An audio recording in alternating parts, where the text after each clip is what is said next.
Welcome back to the podcast, everyone. I'm your host, Tamara, and today we are doing our take on the One Chapter Challenge. You've probably seen it on BookTube, aka the book section of YouTube. If you would like to see this in video format, sans the commercials, you will need to head on over to Patreon to sign up, and you can see our beautiful faces. Don't forget, you can also join me and my two co-hosts over on the Book Clubs app for even more book chats. Be sure to subscribe and like the podcast wherever you're listening. If you'd like to reach out to me, you can find me everywhere at Shelf Addiction. Joining me today is feature co-host Casey from Heart Full of Ink. Welcome back, Casey. Hello, hello. I am so excited to be here. Yay. Tell everyone where they can find you online. You can find me on Facebook under Heart Full of Ink or on Instagram under Casey_Heart Full of Ink. Okay. So, of course, we want to remind you with all book chats, we do talk spoilers. So hopefully we won't spoil anything because we're only doing quote unquote one chapter. So I think the spoilers will be minimum, if anything. So you can listen to this, I think, pretty safely. Yeah, should be safe. Yeah. So let me explain why I chose to do this. I was watching YouTube, as you do, as one does, and you get sucked into whatever you're watching. And I saw a couple different people do one chapter challenges. And I'm like, what is the one chapter challenge? And I said, well, let's find out. And I watched a couple videos, and turns out they read one chapter of a book, and they wanted to decide if they thought they would like it or not, or if they wanted to read it or not. So it's kind of like the 100-page challenge, but much more concise. Yeah, condensed. Yes. And of course, me being me, the disruptor that I am, I don't follow the fucking rules. And I read more than one chapter because I got Kindle samples of all of them. And I'm like, it's more than one chapter. In a lot of cases, a chapter was not enough. So of 3 of the 4, I went further. And the 4th one, I wasn't digging it. So I kind of made it. This is my excuse to stop. Which is the point of it, right? Which is the point of it. So how did you do with the chapter challenge? I forced myself to stop. I said, I am done. I am not turning the page. If I want to keep reading, I'll go back and read more later. But I wanted to strictly only have the first chapter for the challenge. Okay. So how many of the 4 could you have kept reading? Easily 2, probably 3. Okay. There's one that I was kind of meh onto. And I think it's the same one as you. Oh my God. Okay. Okay, let's go on 3, the one that we did not want to continue. 1, 2, 3, Malice. The Awakening. No! Oh! We are not the same. I liked Malice. No, something about... Okay, so let's start. Let's just go in order. So, or any order, really. Any order. I started with The Awakening. I did that one first. I did that one last. Okay, so we can get into why I liked it and why you didn't like it. So I feel like, to be fair, I like Outlander, right? So I was feeling like I'm not watching this season because I don't have Showtime and I have to wait. So how it started, I'm like, oh, I'm getting Outlander vibes, except for in Ireland, and I'm kind of interested. And then it flips. I don't know how far you read, since I read way more. And then we meet this woman who is, which I love that she is not 20 years old. She's a little bit older. 26. She's 26. And she's standing up to her mother. Obviously, she's got something going on special. And I'm like, ooh, she's going to go to Ireland for vacation. And then fall into this whole thing. And I don't know, something about it just said, you're going to like this. What? So I was really intrigued by the prologue with the sword and the lake and everything. That was interesting. Yeah. And then just her first chapter, it ends while she's at the office finding out that her mother screwed her over. Oh. And I was like, okay, I can see this. But it didn't, if I didn't know, if it didn't have the prologue, I would have thought it was just some women's fiction thing with the woman who's downtrodden, And I did relate to her because student debt is a real thing. Working 2 jobs and going to school and eating ramen. That's a real thing. I totally related to that. Yeah.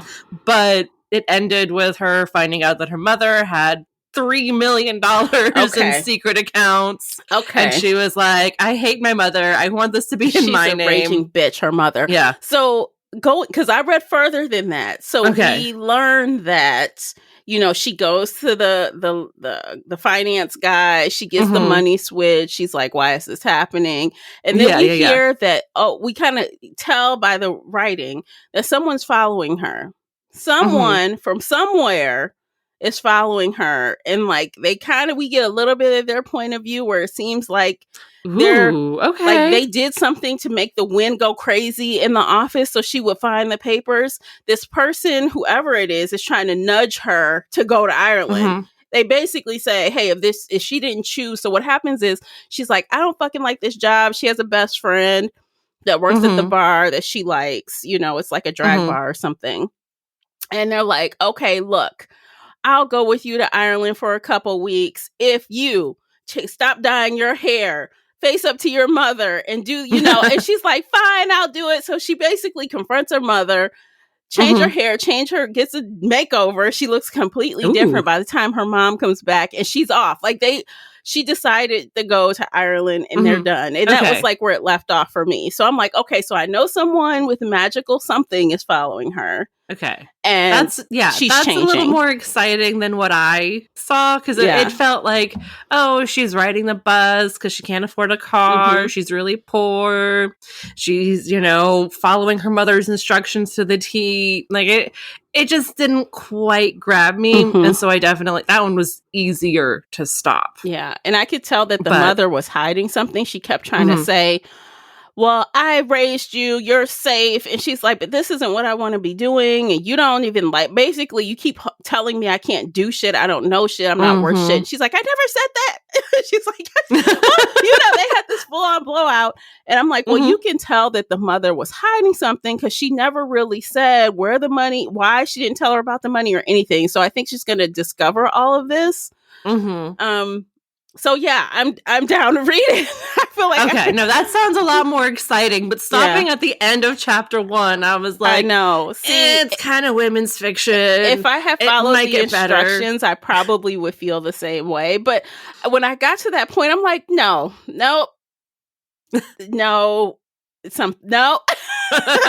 Just no. There's something here. Okay. That inspires me to read at least to the end of the sample. Okay, great. Yay. All right. Yeah, yes.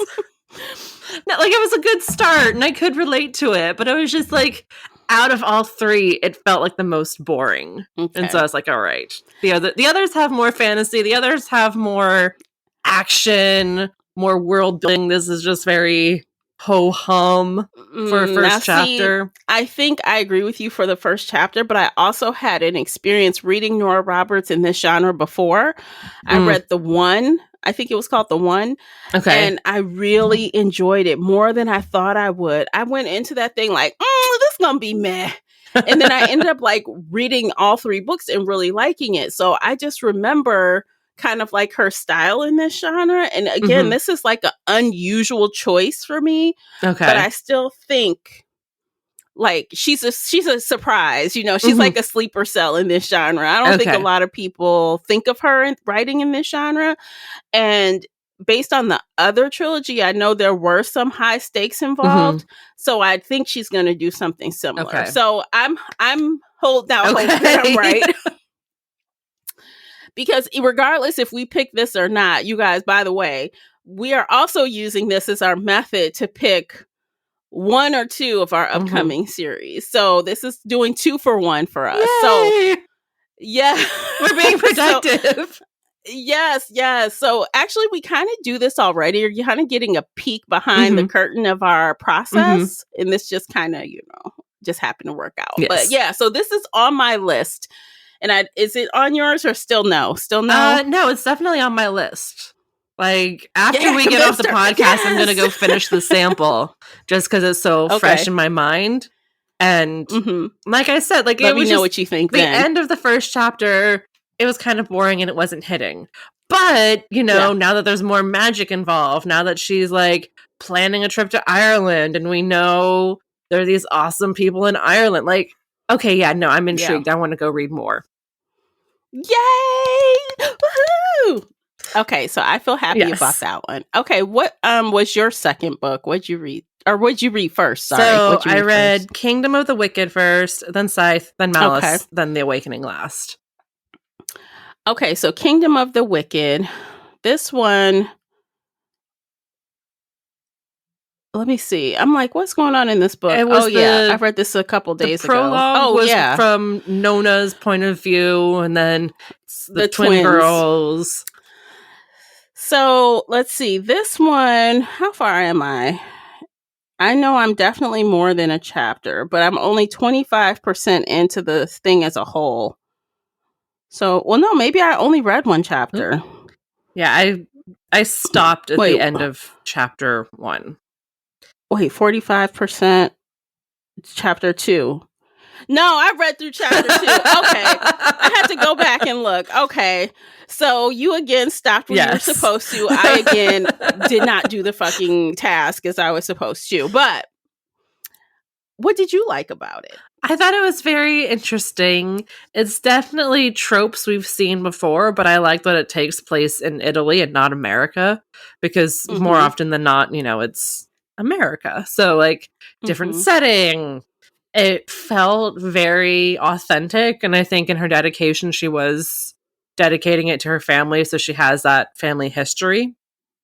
I thought it was going to be the other sister's point of view, Victoria. Yeah. But no, it was Amelia, so I thought that was interesting and fun. But it looks intriguing. Like I feel like it's really predictable. Oh, yeah, obviously. But there's still enough there that it feels like we have witch hunters, we have demons, and we have the Princess of Hades. So, like, there's multiple bad guys, I guess. That's not the word I want to say, but, like, multiple villains that we can fight through. Like, there's going to be a lot of tension and fighting and violence and the angst between the sisters and the family drama. I liked the tension between the family. I can't quite tell if the sisters are going to turn against each other or not, but I suspect they will. Probably. Because I suspect that, Victoria, VITT. I think she is definitely more volatile than Emilia is, and I don't know, I think she's one to watch. I think she's going to cause trouble. And of course, again, I read a little bit further, so I can kind of see some of the stuff in her where I'm like, okay, well, there's balance between them. Like the grandmother gives them amulets. One is gold, one is silver. Like kind of they're opposites of each other. They're not supposed to, so I can tell one is going to be one way. Like even at the beginning, the one sister, Emilia, says, oh, I want to do this and I want to have my own place and I want to make what I want to make. And then the other sister, Victoria says, oh, and I'll be queen so I can give you whatever you want. I'm like, okay, so we already can see the difference in how and their personality they feel about. Yeah. Right. So I'm like, okay, so I think that's going to be interesting. I like the witchy stuff. I'm not sure how I'm going to feel about how religion plays in this, because did you meet the boy yet? He just showed up at the door and she was walking with him to go make their food, but that's where it ended. Okay. So the boy is like in this, like, what do you call it when they want to be like priest or whatever? Not a monastery. Yeah, kind of like that. So like he thought, like obviously they had a crush between each other when they were younger. You can tell that they still like each other, but now that he's promised to do this thing, he's not supposed to be with anyone, right? So, and the sister's already like, why don't you guys just kiss or make out or something? It's not too late for him to quit. I'm like, oh my God. Okay. So I don't know. I feel okay about this one. There's another trilogy, and I've just read the first book, Serpent and Dove by Shelby. I don't remember her last name.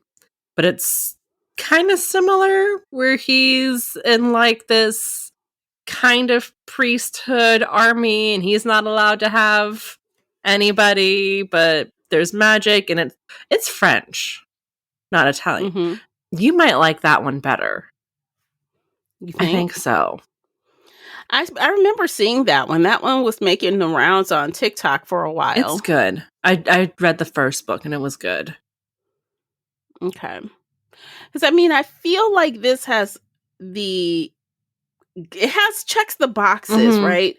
But something, I don't know, just something. It's not about clicking it. for you. It's not screaming, read me right now. I'm not saying no to it, but I'm not. You're not ultra saying excited yes to about it as I was with The Awakening. And I don't know why. I'm not sure. But I read like almost the whole sample now that I look at it.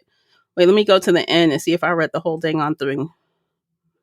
No, I stopped at chapter 2. Okay. So I didn't read chapter 3. But, that tells me I stopped at chapter 2. You stopped and you're like, okay, I'm done. I'm like, it's fine. It's fine. So were you a yes on this one? I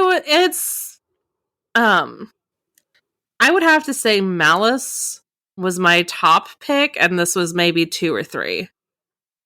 They get shuffled around in my brain a lot, but like it felt familiar, like you said, and it did feel, it's checking all the boxes. And I feel like if we read it, we would know, or it's just kind of like in line of what we've already read in the past. Yes, and Kingdom of the Wicked is 3 books long. So if we were to engage with that, it's 3 books. And I have to say the cover art for this is gorgeous. The cover art for this trilogy, it has like the skull on it with the crown. So I'm like, okay, I'm intrigued. It's appealing. It does check all the boxes, literally. Yes. So I don't know, maybe anyone can want to reach out to me and convince me why we should add this, or convince Casey, let us know. Yeah. Okay. So what was the next one you said you read? Scythe. Okay. Scythe is okay. So first off, this is written by a man, and we don't read a lot of men on this, subgenre. I think we've only done one. Right. And that is also in this subcategory. Like this one is young adult dystopia / fantasy / sci-fi, which is kind of what Pierce Brown kind of fell into. So this is, I think, a lot less romancy and a lot more everything else. Which I did find it interesting. At first, I'm like, well, I don't like that it started in first person, but then I flipped the chapter. I'm like, oh, wait, it changed. So we're getting like an entry from a site. Yeah. And then we're getting like what's happening. So, yeah, and it flips back and forth, it looks like. The chapter was really interesting, but the third person omniscient, where you're like in everybody's head, that typically tends to annoy me. And I started feeling myself kind of like, do we really need to know what everybody thinks at this dinner? Like, we can kind of guess, we can kind of assume and know. So I would want to read more of the sample. I stopped at chapter 1, but I would want to read more to see, does he do this consistently throughout every chapter, or is it more limited in the other chapters? But otherwise, like, it was really interesting and it was really good. And I liked how, there's this tension of like, holy shit, like death is at our table, but we don't know if he's here for us. He's just talking about the food, and, Big C is delicious. That was wild. So actually, I was, okay, you guys, I'm looking at the time. Let's take a quick break. I could just ramble and forget about the commercial breaks. But I'm like, oh no, commercial break. Okay. So you guys hang tight. Listen to these commercials. By listening to those, you are supporting the podcast. And while you're listening, hop on over to Amazon and check out the book review journal available right now. Stay with us. Today's episode is brought to you by the Shelf Addiction merch store.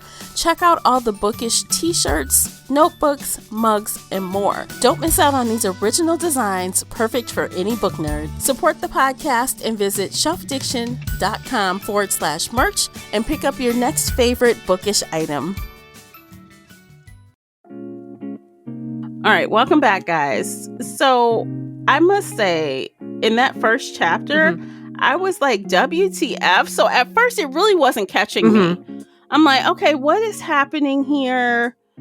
It feels like, and then suddenly it just changed. Like halfway through the chapter, I was like, okay, what's up with the girl? Why is she like not calling him out, not giving a two fucks about anything? I'm like, damn. Yes, I was like, I'm here for this. Yeah. I want a heroine who looks at death and says, fuck you, basically. Right. And she basically says, okay, you ate your food, get out. I'm like, damn. Nobody but a teenage girl could do that. Yeah, I'm like, God, girl, okay. And then he's like, well, you know, he eventually tells him, well, I wasn't even here for you. I really just smelled the food and was hungry. I'm here for your neighbor. And he literally takes their knife out of their kitchen, goes next door, kills the neighbor, comes back and brings the knife back. And she's like, we don't want that. He's like, you get to keep it. It's yours forever and always. She's like, I'm gonna drop that shit in the trash, and that's what she does. Which I don't blame her. I would throw it in the trash can too. No, I would too. Like, get out of here, man. And then, of course, then we get another entry from the Gleaning Journal, because they have to write down everything. I guess it's supposed to help them stay connected and have emotions and feel their feelings. So I don't hate it, but see, when I flipped to chapter 2, and I only read halfway through chapter 2, but this is what really grabbed me, because in chapter 1 we do hear they call them life cycles or something. So this Scythe was pretty old, even though he looked a lot younger. And in chapter 2, this guy hurls himself off of a 39-story building, and then this other character, Rowan, who we just meet, is there in the healing center, and I guess they have speed healing. So it sounds like no one dies traditional ways anymore, which is why they have the Scythes to begin with, because people just don't die of old age or of disease or anything else. Like, this guy flung himself off the roof and they healed him in 3 days. Damn. He wakes up and he's like, okay, how long was I out? And he's like, 3 days. He's like, yeah, that's the longest ever. He was like doing it for fucking sport. I'm like, oh my God, the hell's going on 4 days? And I'm like, he's doing it for sport. He's like, why do you keep doing this? You're wasting your time. And he's like, did I at least crack the marble? You know, he is like really, and I'm like, what is happening? And then they talk about how like his aunt, I think, or grandmother was back again for her 3rd cycle, and it was upsetting his mother because she came back at 25, and the youngest you can go is 20 or something. And so of course his mother was pissed off because his grandmother is now younger than the mother. And so now it's like, she did the spider, why'd you come back so young, you know? Of course. And it's like, I'm like, okay, now it's getting a little juicy. So I'm like, okay, what else? But with chapter 1, it was enough to pique my interest, obviously, but I wasn't all in until I got more to like to chapter 2. I'm like, oh, this is interesting. Yeah, I would go keep reading right now. And that sounds a lot more interesting and hopefully a lot more limited with the POV, just because like that was my biggest red flag for chapter 1. I was like, just stick with one character's thoughts. I don't want to know the mothers and the fathers and the brothers. Like, I don't want to know everybody's thoughts right now.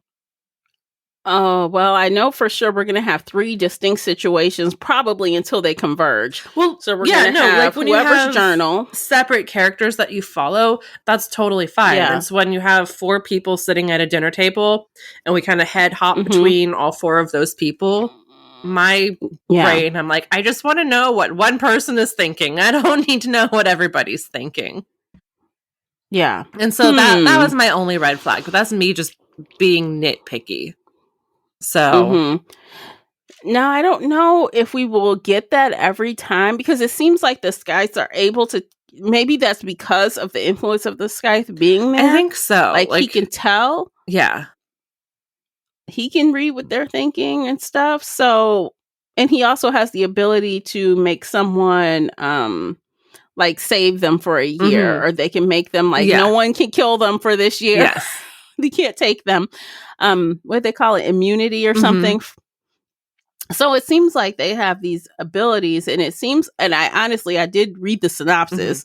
So it seems like this girl is going to be in training, and that kind of tells us at the end of that chapter, she's like, I don't even want to do that. And he's like, well, that's the first part. Congratulations. You want to do it. We're going to torture you now. Yeah. Like, so, I mean, I feel like this could be good, but I'm also feeling like it might be young feeling to me. It's like on one hand, it might be good. On the other hand, if I have a problem, it's going to feel like it's young. And I don't know for sure. Although when I look on Goodreads, so this particular book one has over 260,000 ratings, and the average rating is 4.33. Wow. That's impressive. And it was nominee for the Best Young Adult Fantasy and Science Fiction in 2017. So there's reasons to try to push through and see. But just, I don't know, some high level, I feel like I could go either way on this, but I could go yes. But if it is too young, I know that's what you're going to bitch about the whole time, because we've had issues in the past with other series where they felt really young. And even though they were 15, 16 at the time, like they felt like they were younger than that. They didn't feel, and it's hard to relate to characters who feel that young. Now the guy, Rowan, he didn't feel as young. He felt like he could have been like, and I don't remember if they said how old Citra was, but Rowan, just based on what his friend was doing, I feel like he's like 17 or 18. I think they said she was 15, but I don't know for sure. Okay. Because I don't remember. And I'm like, but she felt like 13 or 14 to me. But, you know, something could happen and she could mature, or there could be a time jump. I don't know. Anything could happen. So I don't want to like go meh, you know, too fast. I don't know. I feel torn on this one, to be honest. It could go either way. It could go either way. And, you know, it's enjoyable to read a guy sometimes to break up the monotony. So maybe this could be one we save for next year, maybe, when we've had enough female authors for a while. Let's keep this on our list. Like, it's good enough. I definitely want to keep reading more. Intrigued. But yeah, like, we could read chapters 2 and 3 and maybe even 4 just to get a feel and see, do we really want to do this? Do we not? Where are we falling? Yeah. Yeah. Okay, so I think we're kind of in the same category. So far we said The Awakening, yes, and that's pending that you read more. But based on what you said, yes. Okay, The Kingdom of the Wicked, we said, maybe, but we liked some of the aspects of it not being in the country. We liked the twins, etc. So possibility. Scythe, we said. Also, we did say yes, essentially, but we wait a while. We'll put it on the wait list. Yeah. So last but not least is Malice, which you did not like. I'm gonna tell you why. So, and this is my own. When I looked at the cover art, I said, "This is a retelling." Like I could tell it was a retelling, and I'm like, okay. So then after I read the sample, I went back and read the synopsis. I didn't read it first. So I knew it was a retelling, but I'm like, this feels like a retelling, but of what? Of what? And then I read, it's a retelling of Sleeping Beauty. So at first I thought, is this a Cinderella retelling? Because at the beginning, they're trying to go to this ball, right? And it's like, I don't know. So we have like these, what do they call them? Graces. We have like light ones and this one dark one. Yeah, definitely Cinderella vibes because she's down in like the basement in a room covered in soot and everything's dirty. So yeah, I could see that. I mean, it says Briar Rose everywhere, like the letter to the kingdom. So I was like, oh yeah, Briar Rose, Sleeping Beauty. Like that's okay. I've got it based off the name, not the synopsis. I thought it was interesting just because, you know, she's kind of embracing this darkness in herself. She doesn't really like it, but she's also doing it. And she's giving these people what they want when they don't even ask for it. Because she's like, the woman who shows up is like, my cat is attracting too many other cats. And she's like, do you want to give your cat warts? Like, yeah, I'll give her warts. This is fine. I'm like, warts on the cat? Oh my God. So I kind of want to see her fall into that darkness more. And my hope is that she'd become more of like an anti-hero, almost kind of villain. And that's what I got from chapter 1. That's what I hope. And of course, you know, that chapter 1 ends on that, like, well, I am a monster. So I was like, okay, maybe we can dive into this and get some good psychological, you know, fun out of it. Because usually we have the people who are like, no, I can't be a monster. I need to be good. Yeah. I need to suppress this and not do any bad in the world. I'm like, maybe based off this first chapter, we could get something darker and fun.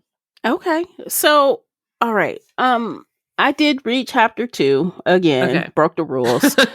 And I don't know. Okay, so the other women, the Graces that are there, they're kind of bratty toward her. Her name is Alice, but sometimes they call her Malice, like to be mean about it.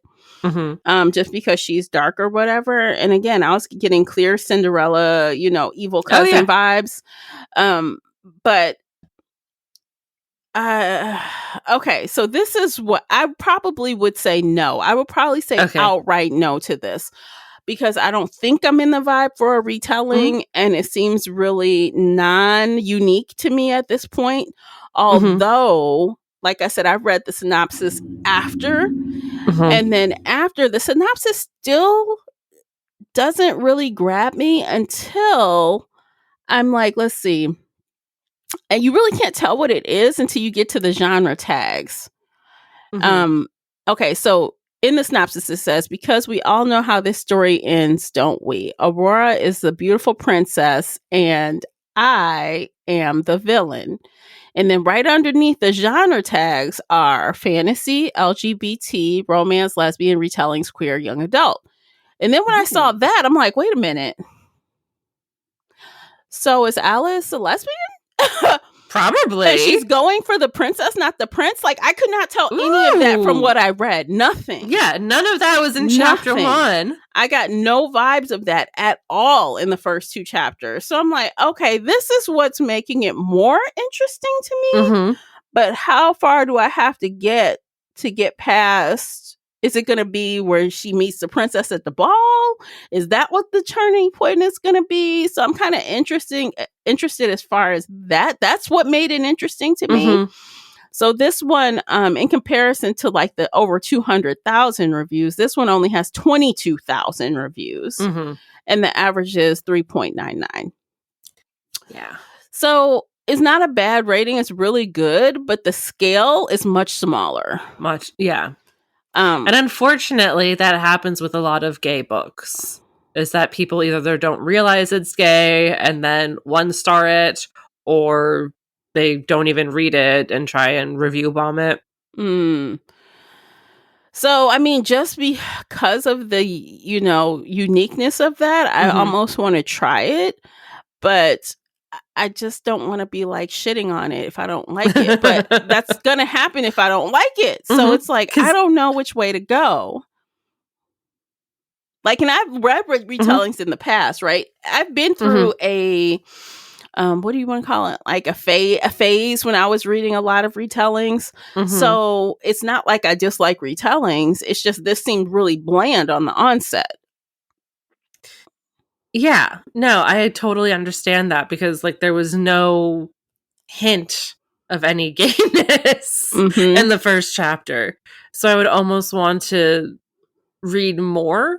Again, like 4 or 5 chapters just to see if it's getting any better. Because I can tell you in the second chapter it's not. So let's see. In this sample, the sample goes through chapter 4. The sample goes through chapter 4. No, 5. Through chapter 5, actually. It goes through chapter 5, and I only read the first 2. So maybe continue the sample, and if things get better. Yeah. Yeah, so it's a maybe. It's a maybe. So this is bad. So from my POV, we only got one. I only got one definitive yes, one yes for later, and 2 maybes. I mean, The Awakening by Nora Roberts is a trilogy, right? That gives us 3 months to read through and then see how we're feeling at the end of the year. Because we sometimes, try and do like a one-off, like a holiday thing, or maybe we could do a duology. Because a trilogy would put us firmly through September, October, and November. A trilogy would be the preference instead of doing a duology at the end of the year. Because then we'll be stuck with 2 months trying to figure out what else to do for the fantasy. And honestly, all of these are trilogies except for Malice. Malice is the only duology. The other 3 are trilogies.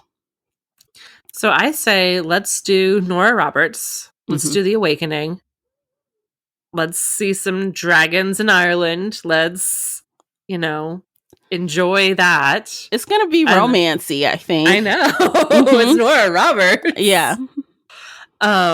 Let's do that. And then we can reassess. And we have 3 maybes for next year.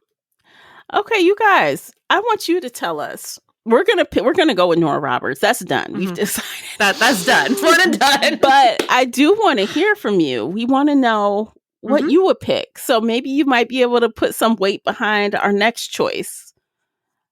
Because none of these have been no's. None of these are outright no's. So yeah, convince us. Tell us what you love the most. Read. Yeah, and why. Tell us what you like the most and why. And yeah, oh my gosh, this was fun to do in this way. This was fun. Yeah. I feel like it made me consider it a little more, being that I knew I'd have to talk about them instead of just reading it and being like, nah. I feel like I was more paying attention. Yeah, more. Because there's 4 options, and we have to weigh the options, or to be like, do I like this one better or worse? Is it grabbing me? Is there something that's annoying me? If we do this again, I think I would change the title to The Sample Challenge. Because one we have to read the whole sample. Well, and we could do less. We could do 3, but samples. Because I feel strongly that a chapter wasn't enough. It wasn't. You would have said no to Nora Roberts if I hadn't read more. You would have said no. Because again, you're right. Chapter 1 wasn't enough. I thought it was very just women's fiction. It felt very bland. It wasn't different enough to capture me yet. But no, you've convinced me to keep going, so we're going to do it. I love when that happens. And hopefully I'm right, because Lord knows I hate when I pick something and we fucking hate it. I hate that so bad. It's Nora Roberts. It should be good, but we'll see. I don't know. Let's see. So did I say what that rating was? I don't think I did. So this one isn't the most popular of her books. Book 1 has it's just shy of 50,000 ratings. So this is definitely not one of her most popular ones, but it comes in at 4.23 average. Oh, wow. That's a good average. Even just glancing at the third one, comes in at 4.37. So all of these rate over 4. All 3 books. Good. Yeah, that's really good. Let's see, Kingdom of the Wicked series, it drops below 4. So it starts with 3.92, goes up for the second book, and goes down again for the third book. Ooh. Scythe stays over 4 for the entire trilogy. 4.33, 4.41, and 4.2. And then, of course, Malice comes in at 3.99 and then 3.82 for the second book. So I feel positive about Nora. I feel like she's going to be consistent, if nothing else. I think so. And I think it'll be good and fun and different from what we normally read. Yeah, because lately on the podcast and in the book club, we did 2 duologies while you've been gone.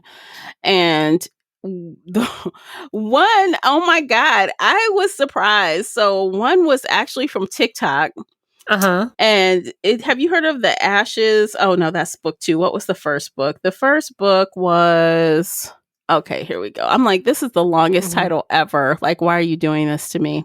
Okay, so Carissa Broadbent is the author, and book 1 is The Serpent and the Wings of Night. Like, that is The Serpent and the Wings of Night. Yeah. Long ass title. Book 2 is The Ashes and the Star-Cursed King. And this is one I was like, I don't know.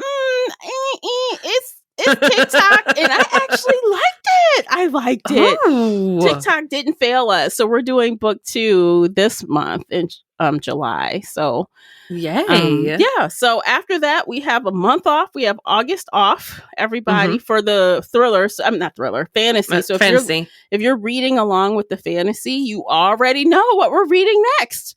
So you know what we'll be reading in September. It's been revealed right here on the podcast. In real time. Figure it out. Yes. And Casey will be back on the fantasy series with us then. I will be back. So, it's been fun with our guest. Our guest has been Smaya. If you guys have been listening, Yay. That's my sister. She did a good job reviewing. That's excellent. Yes, her first time reviewing books like in this capacity. So it's a good time. It's some good listens. You guys, if you haven't heard them, go back and listen. It's interesting to hear me with a different co-host. Well, we're different than me and Casey are. Oh, yeah. So you might get a kick out of it, especially now that it's been revealed that's my sibling. So you might get a different POV on that discussion now. You know how it is, but you know how it is. But sisters. We have a good time. Yeah, we love it. It's fun. So I'm glad she was able to help me out this summer. So yeah, that's awesome. Yeah. So I think that's it. Are we done? I think so. Woo-hoo! I think we're done. This was fun. I'm glad. We might keep this up. We might do it every year. Once a year, we might do it to get some more ideas. Oh yeah, definitely. Yeah, this was the easy way. The fun way. The fun way. All right. I think we'll end things there. You guys, if you're still listening and you hear the sound of my voice, don't forget to subscribe and like the podcast wherever you are listening. And we'll catch you guys in the next one. And until then, take care of yourselves. Bye, guys. Bye, everybody.